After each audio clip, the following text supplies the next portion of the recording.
bahwa penyakit bukan dari Tuhan. Tapi kenapa penyakit datang? Karena pencuri itu datang mencuri kesehatan kita. Tapi dari sisi pandang medis, dari sisi pandang medis, dari ilmu kedokteran, apa sih yang bikin penyakit? Pertama, infeksi, kuman. Kuman bisa masuk dari manapun rongga di badan kita, masuk dari mata, telinga, tenggorokan, dari saluran tipis, dari lubang dubur, kuman bisa masuk. Dari kulit ada pori-pori, kuman bisa masuk. Dari semua penjuru, kuman bisa masuk. Dan kalau kuman masuk, bikin macam-macam penyakit tergantung bagian mana yang dimasuki oleh kuman itu. Jadi kuman bisa masuk ke paru-paru, namanya bisa TBC misalnya. Tidak, ada banyak penyakit paru-paru, tapi yang paling terkenal TBC. Kuman juga bisa masuk di hati.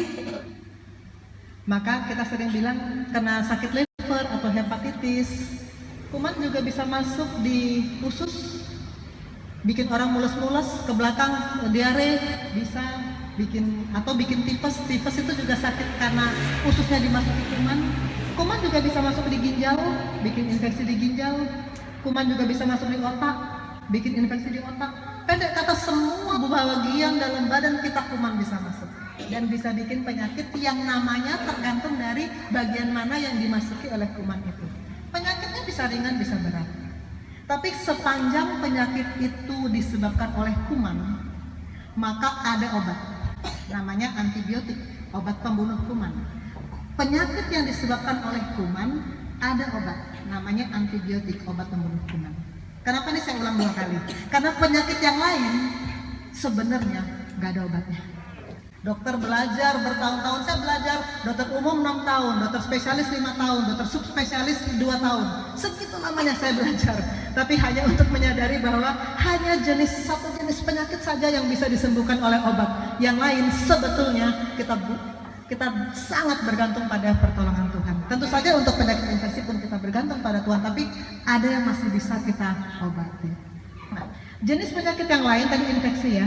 Yang kedua adalah penyakit inflamasi. Inflamasi itu penyakit radang. Radang itu bukan infeksi, bukan karena kuman masuk, tapi secara spontan bagian badan itu meradang. Secara spontan. Ini yang saya katakan, banyak yang kita tidak bisa kendalikan.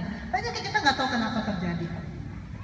Ginjal bisa tiba-tiba meradang, namanya glomerulonefritis. Tiba-tiba saja, tiba-tiba dia kaki bengkak, tensi naik, lalu ginjalnya rusak. Tidak ada yang salah, tidak ada salah makan, tidak ada kuman masuk, tidak ada. Tapi terjadi penyakit. Bisa juga paru-paru tiba-tiba menyempit dan orang bilang itu asma, bunyi nging, itu datang sendiri, bukan salah tuh orang. Banyak yang bilang itu turunan, ya turunan dari nenek moyang. Tapi kenapa nenek moyang dikasih turunan itu? Dunia kedokteran sebetulnya nggak tahu. Ada saja tahu penyakit itu. Lalu ini penyakit rematik, ini yang jari-jarinya sampai berlipat-lipat begini, ini rematik yang disebut rheumatoid arthritis. Ini juga kenapa terjadi? Meradang sendiri. Bukan salah makan, bukan karena kuman masuk. Meradang sendiri. Banyak penyakit datang sendiri, tidak tahu kenapa. Lalu berikutnya bawaan lahir. Anak-anak lahir sudah dengan jantung yang bocor. Itu paling banyak kalau bawaan lahir itu jantungnya bocor.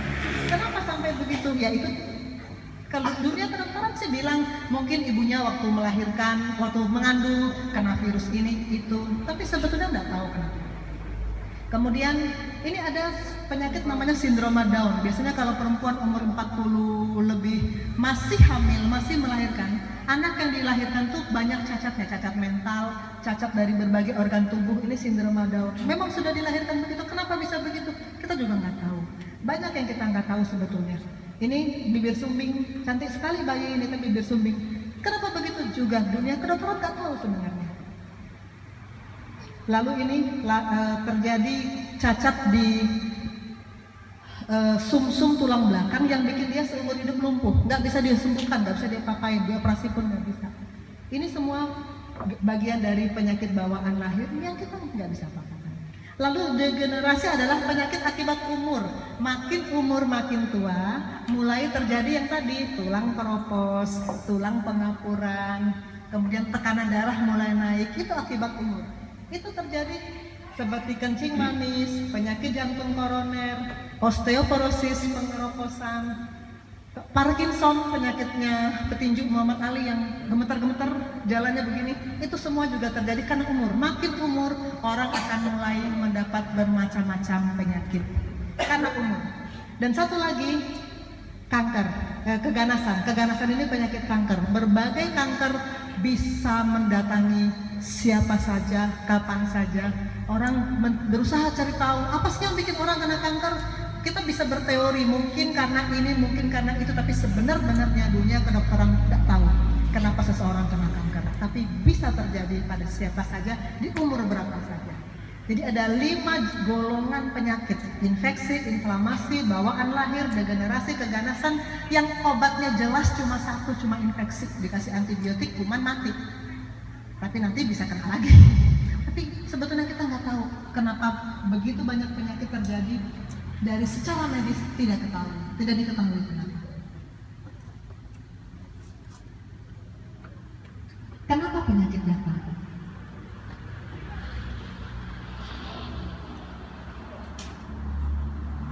Penyakit dengan rasa sakit sebetulnya beda, tidak selalu sama. Ada penyakit yang tidak menimbulkan rasa sakit seperti darah tinggi, kencing manis, itu nggak ada rasanya loh. Bahayanya adalah orang-orang yang seperti itu jadi tidak mau berobat. Tapi sebaliknya, ada rasa sakit tapi penyakitnya nggak ada. Kok bisa? Bisa. Saya punya banyak penyakit pasien seperti itu. Dokter, sakit di sini, sakit di sini, sakit di sini, semua bagian badannya berganti-ganti sakit. Saya periksain semua, nggak ada penyakit. Banyak yang seperti itu. Kita sih bilang itu psikosomatik. Tapi buat pasien itu, dia merasa sakit. Jadi ada rasa sakit yang sebetulnya penyakitnya nggak ada penyakit yang tidak dirasa sakit. Kalau digabung, ada penyakit, ada rasa sakit, wajar-wajar aja. Tapi kalau rasa sakit tapi sebetulnya nggak ada penyakit, maka saya mau katakan bahwa sebetulnya orang yang seperti itu tuh yang sangat penting untuk dilayani, sangat penting ketemu firman. Karena sebetulnya kita nggak ketemu penyakit kok. Sebetulnya yang bisa menyembuhkan dia itu murni dari firman. Tapi kalau memang ada penyakitnya, firman harus datang, tapi juga pengobatan dokter harus datang. Jadi kita mesti bijak untuk melihat, karena ada aliran-aliran yang mengatakan tidak perlu dokter, pokoknya doa saja. Untuk golongan penyakit psikosomatik itu ya betul, karena memang ada penyakit. Tapi untuk penyakit yang memang ada, tentu dia tetap harus minum obat baru, dan tentu saja firman harus datang. Jadi kita mesti pahami dulu, rasa sakit dan penyakit itu tidak selalu bersama-sama. Nah, kalau di Alkitab, ini yang tadi saya tayangkan slide-nya. Kenapa penyakit datang?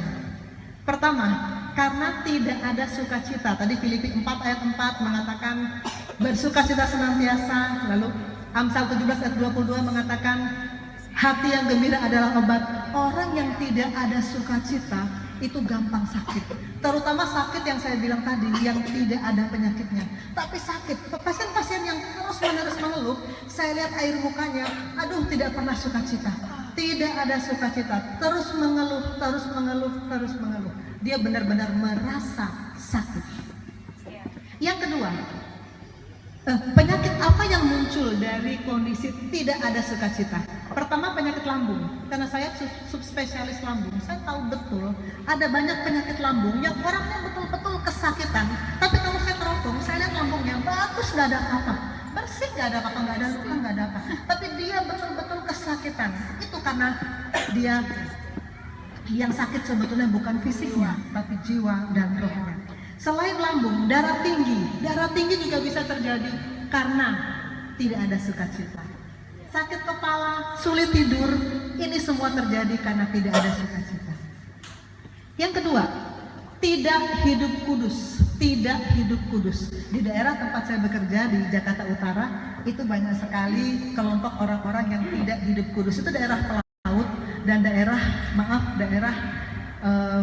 PKS, pekerja seks bebas di situ. Maka penyakit-penyakit akibat ketidakkudusan itu banyak di situ. HIV banyak karena tidak hidup kudus. Mazmur 107 ayat 17 mengatakan, aduh ini kabur sekali. Ada orang-orang yang menjadi sakit oleh sebab kelakuan mereka yang berdosa. Kelakuan mereka yang berdosa bikin mereka sakit sendiri. Maka saya bilang penyakit itu nggak dipanggil aja datang, apalagi dipanggil. Cara hidup mereka yang tidak kudus membuat penyakit itu datang. saja memang banyak yang kena HIV, banyak. Tidak hidup kudus. Yang ketiga, penyakit yang datang karena tidak hidup kudus, penyakit HIV/AIDS, penyakit kanker juga bisa kena, kanker serviks, kanker leher rahim karena tidak hidup kudus, dan penyakit liver. Mereka-mereka karena penyakit sakit liver karena hepatitis B itu dan C itu bisa menular dari hubungan seksual yang tidak sehat, bisa. Tidak hidup kudus bikin orang sakit. Yang ketiga, perkataan yang tidak menyenangkan. Amsal 16 ayat 24 berkata, perkataan yang menyenangkan adalah seperti sarang madu, manis bagi hati dan obat bagi tulang. Sebaliknya tentu akan terjadi, kalau kata-katanya tidak menyenangkan, akan timbul penyakit yang tidak sembuh-sembuh. Orang-orang yang seperti ini, kalau saya perhatikan pasien-pasien saya, kalau saya tanya tiap hari, bagaimana ibu, ada kemajuan, bagaimana bapak, apa rasa lebih enak? Kalau dia terus mengeluh, masih sakit dokter, masih begini, ini sakit, ini sakit. Kalau dia terus menerus mengeluh, maka saya lihat yang begini ini nggak sembuh-sembuh nih. Walaupun saya terasa sembuh, nggak ada penyakit, tapi kalau dia terus mengatakan hal-hal yang tidak menyenangkan, dia tuh tidak sembuh-sembuh. Kita harus belajar untuk selalu mengucapkan kata-kata yang menyenangkan, karena perkataan yang menyenangkan adalah seperti sarang madu manis bagi hati dan obat bagi tulang-tulang. Tuhan Yesus dalam berbagai kejadian selama dia mengajar, dia bertemu dengan ibu yang anaknya kerasukan, dia bertemu dengan perwira yang anaknya mati, dia bertemu dengan orang buta. Tuhan Yesus bilang apa? Jadilah sebagaimana imanmu. Kata-kata itu penting. Kalau kata-kata kita mengatakan, Tuhan, aku sembuh, Engkau sembuhkan aku, kita sembuh. Tapi kalau kata-kata kita mengatakan, Tuhan, saya nggak sembuh, nggak sembuh. Jadi kata-kata itu penting. Perkataan itu harus menyenangkan. Yang keempat, tidak menjaga hati. Orang yang tidak menjaga hati juga akan menjadi orang yang sakit-sakitan. Ayub 5 ayat 2 berkata, sesungguhnya orang bodoh dibunuh oleh sakit hati, orang bebal dimatikan oleh iri hati. Ayub 21 ayat 2 mengatakan, yang lain mati dengan sakit hati, yang dengan tidak pernah merasakan kenikmatan. Sakit hati sebetulnya bisa berarti dua, bisa sakit hati karena yang tadi yang dirasa di hati karena kesel, bisa sakit hati, tapi juga karena sakit hati karena levernya memang sakit. Orang yang levernya sakit, yang tadi saya katakan levernya menciut, perutnya buncit, muntah darah, itu memang tidak pernah bisa merasakan kenikmatan yang sebenarnya. Apa yang dia makan muntah lagi, tidak ada yang dia bisa makan, akhirnya dia menjadi kurus, akhirnya mati juga. Orang-orang yang hatinya tidak dijaga akan terus menderita penyakit. Maka tadi di slide sebelumnya saya katakan, hati-hati, jaga hati, Tuhan melihat hati. Karena kalau kita tidak menjaga hati, akan datang berbagai penyakit. Penyakit yang datang kalau kita tidak menjaga hati kita, hati fisik kita, hati yang di kanan atas ini adalah penyakit kanker dan penyakit liver. Karena kanker hati terjadi kalau kita tidak menjaga kesehatan hati. Liver terjadi karena kita tidak menjaga kesehatan hati. Dan yang terakhir adalah di kisah Daniel, tidak suka sayuran. Kenapa? Di kisah Daniel itu saya suka sekali bahwa Daniel mengatakan coba diuji. Dia bilang kepada dia tuh orang buangan yang dibawa ke Babel, dan dia dipilih untuk dia melayani raja, dan dia diharuskan makan makanan raja, tapi dia bilang begini, saya mau makan sayur saja. Coba nanti uji saya dan teman-teman saya, Daniel dengan Sadrak, Mesah, Abednego. Coba uji kalau kami tidak lebih sehat dari yang lain.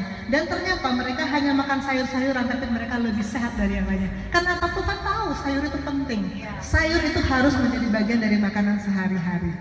Dan adakanlah percobaan dalam kitab Daniel 1 ayat 12. Dengan hamba-hambamu ini selama 10 hari, dan biarlah kami makan sayur untuk dimakan dan air untuk diminum saja. Dan ternyata itu membuat mereka lebih sehat dari yang makan makanan raja. Kalau kita tidak suka sayuran, penyakit apa yang datang? Ambeien dan kanker usus. Saya banyak sekali teropong usus pasien dan menemukan ambeien itu banyak sekali. Karena rata-rata mereka nggak mau makan sayur, jadi akhirnya timbul ambeien di ususnya yang bikin bolak-balik buang air besar, keluar darah. Karena nggak makan sayur dari sejak muda. Bukan cuman kalau sekarang saya makan sayur, ya kalau sudah dari muda nggak makan sayur pasti akan ada juga dampaknya. Semua kebiasaan-kebiasaan baik untuk kesehatan harus dimulai dari usia muda.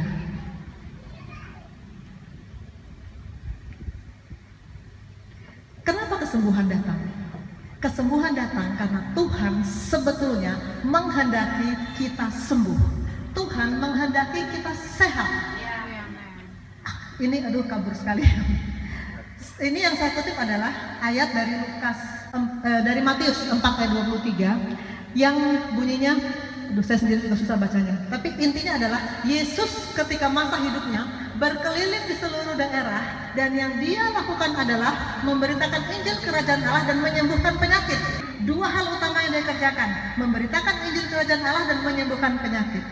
Kemudian di Lukas 9 ketika dia memanggil murid-murid, dia memberi tugas kepada murid-murid, dia juga memerintahkan murid-murid melakukan dua hal sama dengan yang dia lakukan, memberitakan Injil Kerajaan dan menyembuhkan penyakit. Jadi murid-murid bukan hanya dokter, juga Tuhan perintahkan untuk menyembuhkan penyakit. Berarti buat Tuhan kesembuhan fisik itu penting, buat Tuhan kita sehat itu penting. Jadi Tuhan menghendaki kita sehat sebetulnya. Tapi kenapa tidak semua orang sembuh? Saya mau ajak kita untuk sama-sama membaca Lukas 18 ayat 35 sampai 43. Lukas 18 ayat 35 sampai 43. Karena ini kabur, jadi saya bacakan saja, takut yang di belakang nggak bisa baca. Yesus menyembuhkan seorang buta dekat Yeriko. Waktu Yesus hampir tiba di Yeriko, ada seorang buta yang duduk di pinggir jalan dan mengemis. Waktu orang itu mendengar orang banyak lewat, ia bertanya, "Apa itu?" Kata orang kepadanya, "Yesus orang Nazaret lewat." Lalu ia berseru, "Yesus anak Daud, kasihanilah aku." Maka mereka yang berjalan di depan menegur dia supaya ia diam. Namun semakin keras ia berseru, "Anak Daud, kasihanilah aku." Lalu Yesus berhenti dan menyuruh membawa orang itu kepadanya. Dan ketika ia telah berada di dekatnya, Yesus bertanya kepadanya, "Apa yang kau kehendaki supaya aku perbuat bagimu?" Jawab orang itu, "Tuhan, supaya aku dapat melihat." Lalu kata Yesus kepadanya, "Melihatlah engkau, imanmu telah menyelamatkan engkau."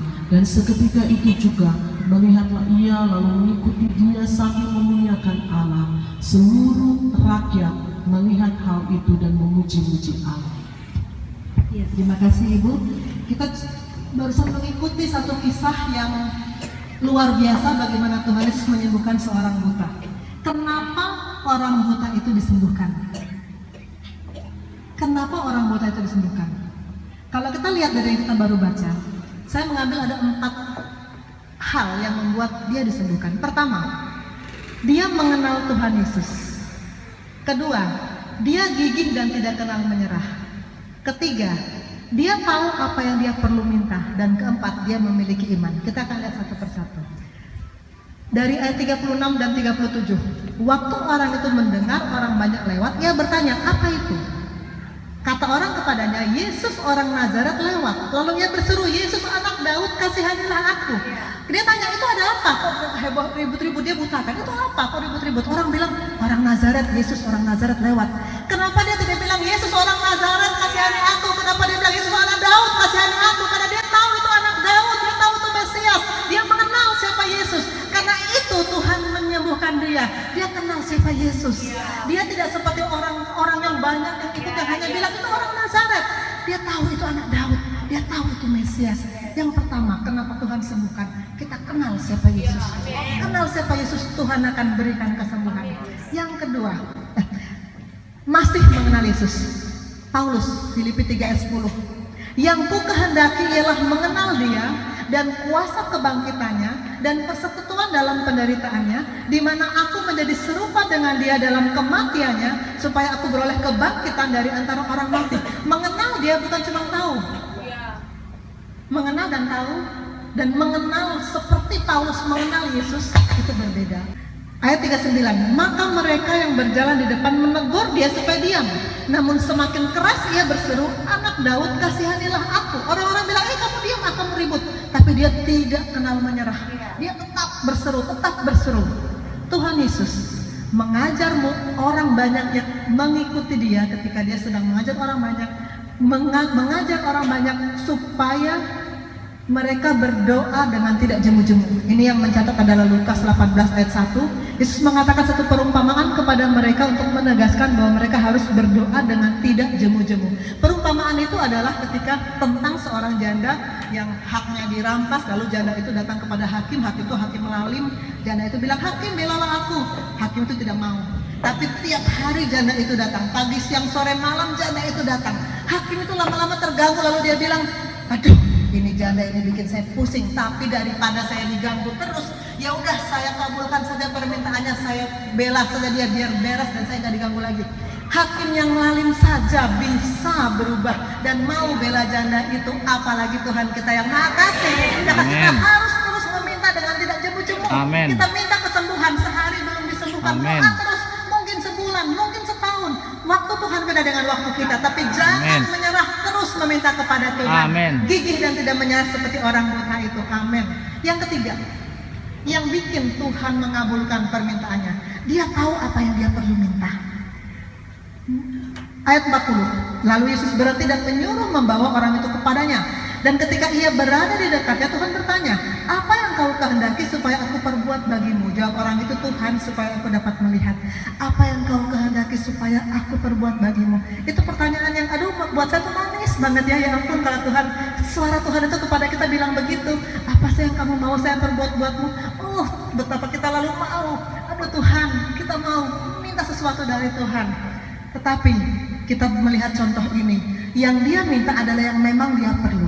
Kalau Tuhan bilang gitu sama dia tahu Tuhan itu Maha Kuasa, dia bisa aja bilang gini, "Tuhan, saya mau kekayaan. Tuhan, saya mau diubah jadi ganteng banget." Jadi, "Tuhan, saya mau ini, mau itu." Tapi dia tahu yang dia paling butuhkan adalah penglihatan. Maka dia minta apa yang dia paling butuhkan. Tuhan mau kita minta apa yang memang kita butuhkan dalam terang firman-Nya. Matius 7 ayat 7, "Mintalah maka akan diberikan kepadamu, carilah maka kamu akan mendapat." Di bagian terakhir dikatakan ayat 11, "Jika kamu yang jahat tahu memberi pemberian yang baik kepada anak-anakmu, apalagi Bapamu yang di surga, Ia akan memberikan yang baik kepada mereka yang meminta kepadanya." Dia bilang, ada nggak di antara kamu yang kasih ular waktu anaknya minta roti? Itu perumpamaan dari Tuhan. Ada nggak dari kamu? Anakmu minta roti tapi kamu kasih ular? Nggak ada kan? Tapi kalau dibalik, kalau anak minta ular, bapaknya apakah kabulkan kasih ular? Tidak. Saya punya 2 anak, kalau tiba-tiba salah seorang mereka lagi nggak ada, tiba-tiba minta sesuatu yang saya yakin itu berbahaya buat dia, saya nggak mau kasih. Kemarin saya minta sama Bapak Rohani, mana Bapak saya mau selesai acara ini sore-sore, siang-siang mau ke Ora. Kata Bapak, tidak boleh. Kenapa? Kalau kamu ke Ora hari ini pagi baru pulang. Kita minta, Bapak sayang sama kita, tapi kalau itu tidak sesuai dengan apa yang kita perlukan, kalau itu bahaya buat kita, itu nggak baik buat kita, Bapak tidak kasih. Karena itu Tuhan mau kita minta yang memang kita perlu, yang memang sesuai dengan kehendak Dia. Maka Dia bilang, Bapakmu pasti akan berikan yang terbaik buatmu. Amin.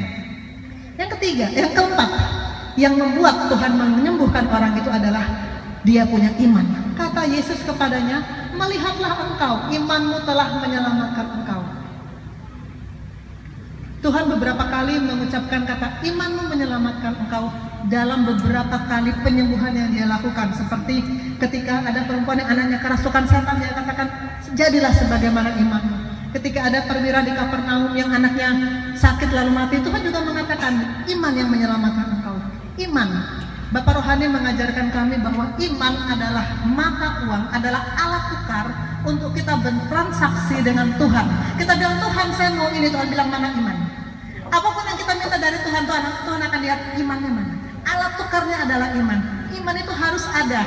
Iman itu Tuhan butuhkan untuk Dia bisa memberkati kita. Iman Tuhan butuhkan untuk Dia bisa memberikan pada kita lebih lagi. Iman itu harus ada. Dari mana datang iman? Iman datang dari mana? Iman datang dari pendengaran, dan pendengaran akan firman Allah. Itu ada di Roma 10 ayat 17. Jadi iman timbul dari pendengaran, dan pendengaran akan firman Kristus. Jadi kita harus punya firman yang membuat kita beriman, dan itu alat tukar untuk kita bisa meminta terus kepada Bapa kita. Amin.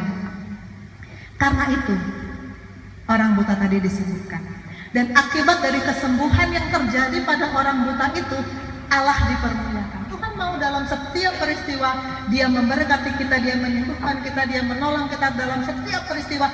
Jangan sampai terjadi satu peristiwa pun tanpa Allah dipermuliakan. Jangan sampai terjadi kita mendapat berkat sekecil apapun tanpa Allah dipermuliakan. Amin. Hasil akhirnya Allah mau dia yang dipermuliakan. Seluruh rakyat itu melihat hal itu dan memuji-muji Allah. Haleluya. Itu yang mengakibatkan kenapa orang itu disembuhkan. Pola Tuhan dalam menyembuhkan ada pada Mazmur 107 ayat 20. Ini sering sekali diajarkan Bapak Rohani kepada kami. Disampaikannya firman-Nya, disembuhkannya mereka. Firman harus datang dulu. Firman harus datang dulu, baru kesembuhan datang. Kenapa firman harus datang? Karena firman itu yang menyembuhkan, bukan hanya tubuh, tapi juga jiwa dan roh. Firman itu yang menyembuhkan. Buat Tuhan, menyembuhkan tubuh, menyembuhkan fisik, itu sangat kecil. Kesembuhan tubuh itu sebetulnya mukjizat yang rendah. Orang sakit sembuh, nanti juga sakit lagi. Siapa yang sakit lalu sembuh lalu nggak bakal sakit lagi? Nggak ada. Dokter tidak pernah menjamin sekarang sembuh ya Pak ya, nanti nggak bakal sakit lagi. Tidak akan ada dokter menjamin itu. Sakit sembuh nanti juga sakit lagi. Bukan itu yang penting buat Tuhan. Yang penting buat Tuhan adalah jiwa dan rohnya dipulihkan. Karena itu kalau saya mengajak murid-murid saya untuk melayani pasien, saya selalu bilang, tekankan kepada pasien, sampaikan kepada pasien bahwa yang sasaran Tuhan dalam hidupnya bukan kesembuhan fisik, tapi kesembuhan jiwa dan kesembuhan roh. Karena itu yang penting buat Tuhan. Itu yang membuat sorga bersorak-sorai. Sorga bersorak-sorai kalau ada satu orang berdosa bertobat. Bukan karena sekian banyak orang sakit disembuhkan, tapi pertobatan yang bikin sorga bersorak-sorai. Karena itu Tuhan mau firman datang terlebih dahulu. Kesembuhan itu hanya mengikuti. Amin. Lukas 15 ayat 7. Demikian ada sukacita di sorga karena satu orang berdosa yang bertobat, lebih daripada sukacita karena 99 orang benar yang tidak memerlukan pertobatan. Disampaikannya firman-Nya, disembuhkannya mereka. Jadi kalau tidak datang kesembuhan, tinggal dibalik. Kenapa kesembuhan tidak datang? Pertama, tidak mengenal Tuhan Yesus. Kedua, tidak gigih, mudah menyerah. Ketiga, salah dalam meminta. Dan keempat, tidak punya iman. Dibalik dari kondisi orang buta tadi, itu yang membuat kesembuhan tidak datang. Karena sebetulnya kemauan Tuhan adalah kita disembuhkan. Amin. Tuhan ingin kita sehat. Yeremia 30 ayat 17. Sebab aku akan mendatangkan kesembuhan bagimu. Tuhan menjanjikan kepada bangsa Israel, aku akan berdatangkan kesembuhan bagimu. Aku akan mengobati luka-lukamu, firman Tuhan. Sebab mereka telah menyebutkan engkau orang buangan, yaitu sisa yang tiada seorang pun menanyakannya. Tuhan sendiri yang menjanjikan dia akan menyembuhkan. Dan bukan cuma Tuhan menjanjikan dia akan menyembuhkan, kita pun murid-muridnya juga diberi kuasa. Dan tanda-tanda ini, Markus 16 ayat 17-18, tanda-tanda ini akan menyertai orang percaya. Mereka akan mengusir setan demi namaku. Mereka akan berbicara dalam bahasa-bahasa yang baru bagi mereka. Mereka akan memegang ular, sekalipun minum racun maut mereka tidak akan celaka. Dan kalimat yang terakhir, mereka akan meletakkan tangannya atas orang sakit dan orang itu akan sembuh. Tuhan memberikan kuasa itu kepada kita. Bukan hanya dia yang menyembuhkan, tapi kita murid-muridnya juga diberikan kuasa meletakkan tangan di atas orang sakit dan orang itu menjadi sembuh. Karena itu Tuhan betul-betul punya kemauan supaya kita sembuh, supaya orang-orang sembuh. Tuhan tidak pernah menginginkan ada penyakit. Tuhan tidak pernah memberikan penyakit. Dia mau kita sehat, dia mau kita sembuh. Amin.